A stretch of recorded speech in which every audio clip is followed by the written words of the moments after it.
Hey guys, Brad here from the Wellness Team for another Friday video. Today I just wanted to talk about the topic of sodium consumption and some ways that we can easily start to, reduce some of that, become a little more mindful of it, because typically in the American diet, sodium is going to be the number one thing that's really overconsumed, and it can lead to a variety of different health factors. So kind of the number one thing, is just like we say, remaining mindful of it.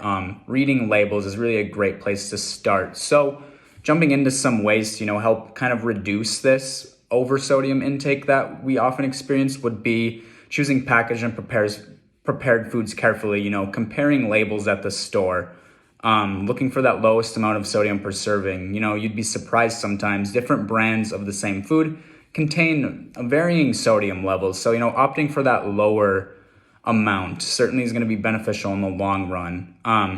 Picking fresh and frozen poultry that hasn't been injected with a sodium solution. Another place where they really kind of add a great amount of sodium is in condiments, ketchup, mustard, soy sauce, salad dressings, mayo, things like that. So, reading labels when selecting those brands and choosing carefully there.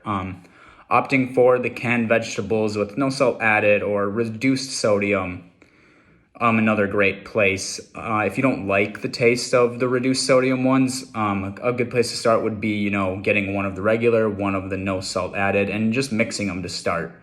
It's reducing that intake a little bit, but certainly a step in the right direction. And then one way we can go about it when preparing our own foods is instead of, adding salt, using fresh herbs and spices instead to enhance the flavor.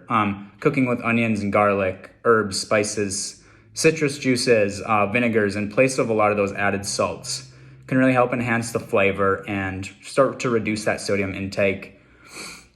When it comes to consuming some of the canned vegetables, rinsing them off before we eat them, draining and rinsing them is a great tip to wash some of that additional sodium off that's going to be in that solution they're sitting in. When cooking pasta and rice, instead of adding salt to the water when we cook, just try without adding any salt, or, really reducing the amount of salt we are adding to that. And then, just really remaining mindful of it. About 80% of the sodium we do consume on a daily basis does come from those canned, processed restaurant foods. So, just starting to think about the topic and, being mindful of it. Like I said, it is really the highest overconsumed thing in our typical American diet. So I think it's a good discussion to start having, and can certainly have positive health benefits in the long run. So, if you have any questions about it, reach out to anyone on the wellness team and we'd be happy to discuss further with you. Thanks.